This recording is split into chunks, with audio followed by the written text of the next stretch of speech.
Lu merasa makin kesini hidup lu makin kosong, padahal di Instagram kelihatan bahagia. Di luar senyum, di dalam bingung. Kata orang lu itu narsistik. Tapi menurut lu cuma pengen diakui. Lu pengen dianggap cukup. Sampai akhirnya, demi ngikutin standar palsu itu, lu mulai ngutang. Awalnya 1 aplikasi, lalu 2, sampai akhirnya semua gaji cuma numpang lewat. Ini kisah tentang generasi yang kehilangan diri sendiri, demi pencitraan yang nggak pernah cukup. Siapa gua sebenarnya? Gua kenal seseorang, sebut aja namanya Yono. Umur 24, kerja di agensi kecil di Jakarta. Gaji pas-pasan. Tapi di Instagram, travel ke Bali. Kopi mahal tiap minggu. Outfit branded. Semua terlihat, wow. Tapi di balik semua itu, ada pertanyaan yang dia pendam sejak lama. Gua ini sebenarnya siapa sih?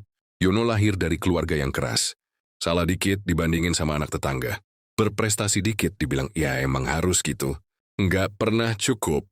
Akhirnya, satu-satunya cara dia bisa merasa bernilai adalah saat orang lain bilang dia keren.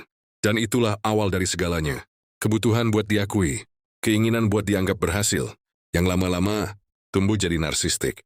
Narsistik yang tersamar. Banyak orang pikir NPD itu tentang orang yang suka ngaca dan bilang, gua paling keren. Padahal aslinya lebih dalam dan lebih gelap. NPD bukan soal kepercayaan diri tinggi.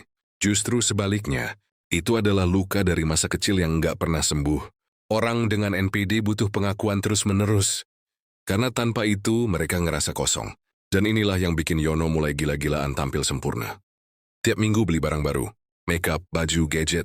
Tapi karena gaji nggak cukup, mulai cari cara lain. Pinjol. Minjam cuma 500.000. Minggu depan gua bayar. Itu kata Yono pas pertama kali coba pinjaman online. Cepet. Nggak ribet, langsung cair. Tapi begitu lewat jatuh tempo, bunganya 30%. Akhirnya pinjam lagi buat bayar utang sebelumnya. Terus berulang. Sampai suatu hari Yono dapat WA ancaman. Datang ke rumah, sebut nama orang tua, lengkap sama foto KTP-nya. Yono panik. Nggak tahu harus gimana. Temennya mulai ngejauh karena selalu minjam uang. Keluarganya nggak tahu tapi mulai curiga. Semua demi satu hal. Biar orang lain tetap mikir gua keren. Krisis identitas. Setiap malam Yono rebahan sambil scroll TikTok, lihat orang sukses di umur 22. Beli rumah, nikah, liburan ke Jepang.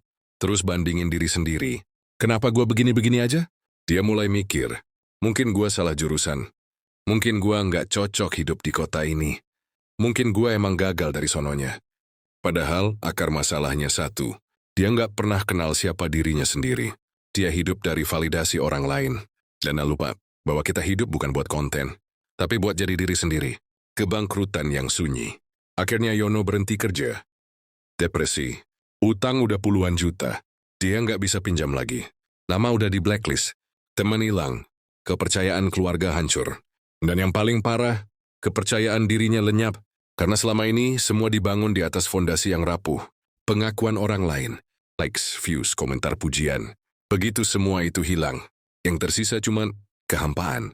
Bangkit dari luka. Titik balik Yono datang pas dia iseng nulis jurnal. Satu pertanyaan muncul. Kalau dunia ini sepi, nggak ada yang bisa lihat gua masih pengen ngelakuin semua ini nggak? Jawabannya, enggak. Sejak itu ya dia mulai pelan-pelan berubah. Bongkar semua aplikasi pinjol. Ngaku ke keluarga. Minta bantuan. Dia belajar nulis. Bikin konten bukan buat dipuji, tapi buat nyembuhin diri. Dan satu hal penting yang dia sadar. Hidup itu bukan kompetisi tampil keren, tapi perjalanan buat mengenal diri sendiri. Dan jadi damai dengan kenyataan. Kalau lu lagi nonton ini dan ngerasa relate, mungkin ini semesta lagi kasih sinyal buat lu berhenti. Berhenti ngejar validasi dari orang yang bahkan nggak peduli. Berhenti hidup demi pencitraan yang bikin lu bangkrut pelan-pelan. Gue nggak bilang perjalanan keluar dari lubang ini gampang, tapi gue bilang itu mungkin. Dan yang pertama harus lu lakukan adalah berani ngakuin kalau lu lagi hilang arah. Lu nggak sendirian, banyak yang kayak lu, dan banyak juga yang akhirnya bisa lepas. Karena mereka mulai dari satu hal, jujur sama diri sendiri. Tulis pendapat lu di komentar ya. Dan kalau lu beneran mau upgrade hidup, pencet tombol subscribe, karena video selanjutnya bakal bantu naikin mindset lu ke level yang lebih tinggi. Sampai jumpa di video berikutnya, gas terus. Kita berkembang bareng setiap hari.